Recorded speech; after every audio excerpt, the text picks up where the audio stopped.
Kabupaten Inata. Welcome to Inata News Channel.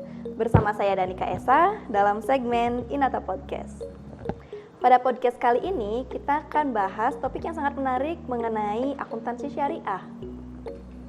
Informasi keuangan yang tersedia dan tersaji secara wajar dalam laporan keuangan memiliki peran yang sangat penting bagi penggunanya untuk memberikan bahan pertimbangan dalam mengambil sebuah keputusan bisnis. Penyajian laporan keuangan masing-masing entitas dapat mengacu pada standar akuntansi yang berlaku di Indonesia yang disesuaikan dengan penggunaannya dengan kondisi entitas itu sendiri.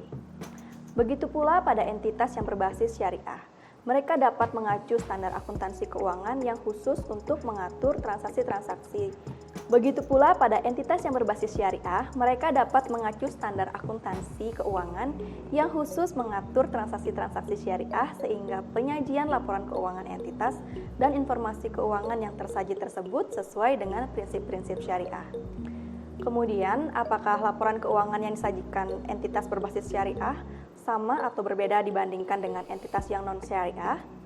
Apa saja komponen laporan keuangan yang harus disajikan oleh entitas berbasis syariah itu sendiri, dan masih banyak lagi informasi yang harus kita gali dalam laporan keuangan berbasis syariah ini. Langsung saja kita akan bahas akuntansi syariah ini bersama ahlinya Mbak Happy Herawati. Selamat sore Mbak. Sore.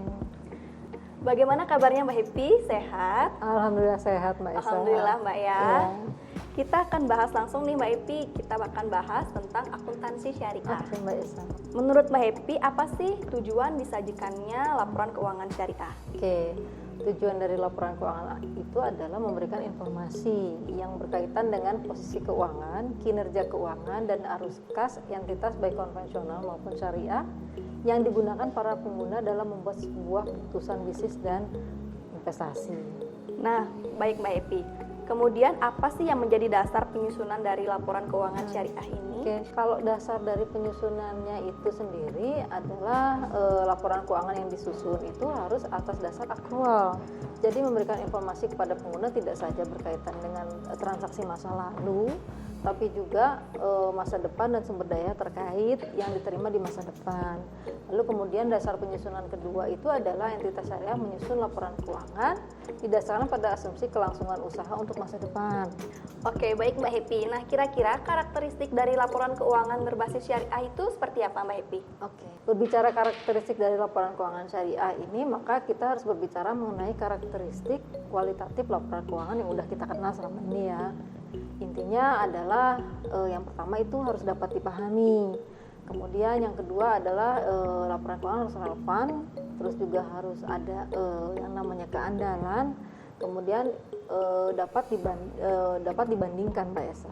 Nah, kalau dilihat dari pengukuran laporan keuangan syariah, apa sih perbedaan antara laporan keuangan syariah dengan laporan keuangan non-syariah? Oke. Dalam SAK besar ada suatu pengukuran yang digunakan, yaitu nilai kini yang tidak diatur dan digunakan di SAK syariah. Pengukuran laporan keuangan syariah terdiri dari pengukuran biaya histori, biaya kini, dan nilai realisasi.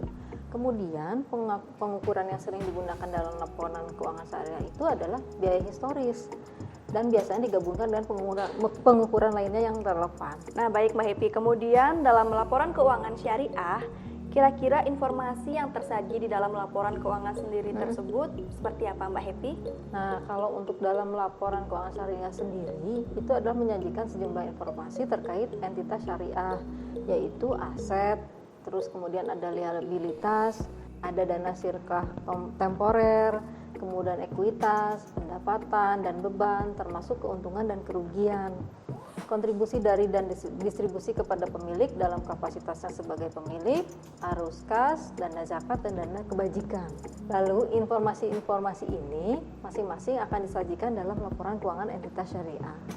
Baik Mbak Happy. Kemudian secara konvensional, komponen atau jenis laporan keuangan ada 5. Yang seperti kita kenal ada laporan laba rugi, neraca, perubahan ekuitas, arus kas, dan catatan atas laporan keuangan.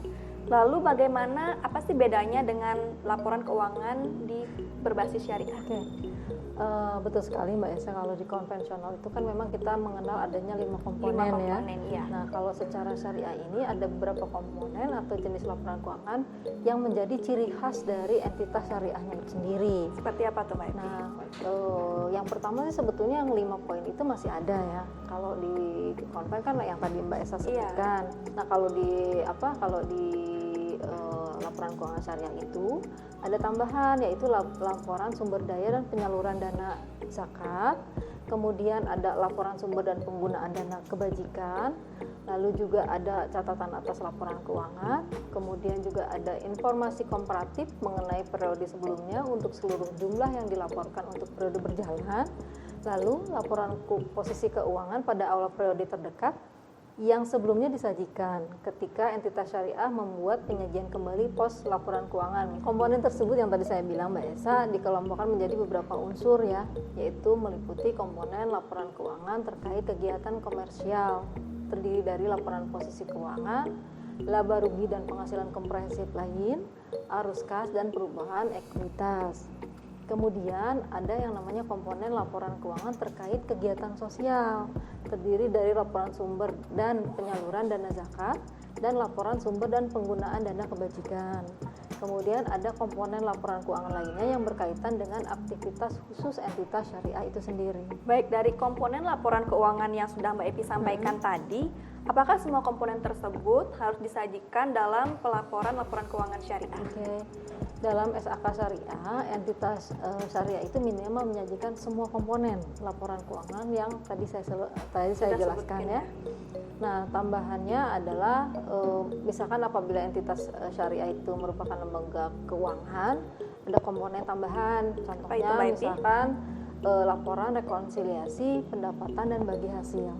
Lalu Mbak Esa, laporan keuangan perbankan syariah itu dapat meliputi laporan posisi keuangan, laporan laba rugi dan penghasilan komprehensif lain, laporan perubahan ekuitas, kemudian laporan arus kas, laporan rekonsiliasi pendapatan dan bagi hasil, laporan sumber dan penyaluran dana zakat, laporan sumber dan penggunaan dana kebajikan, kemudian ada catatan atas laporan keuangan. Nah, dari komponen yang tadi Mbak Happy sudah jelaskan, apakah seluruh komponen tersebut saling berkaitan antara satu sama lain, Mbak Happy?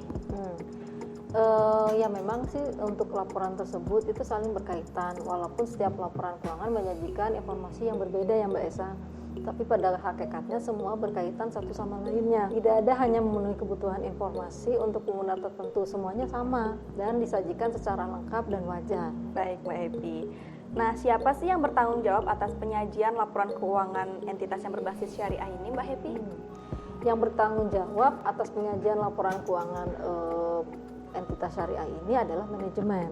Jadi manajemen memiliki tanggung jawab yang penuh atas validitas informasi yang disajikan. Nah, kalau misalkan ada salah satu transaksi atau kondisi lain yang tidak diatur dalam SAK syariah, itu bagaimana kira-kira Mbak Happy?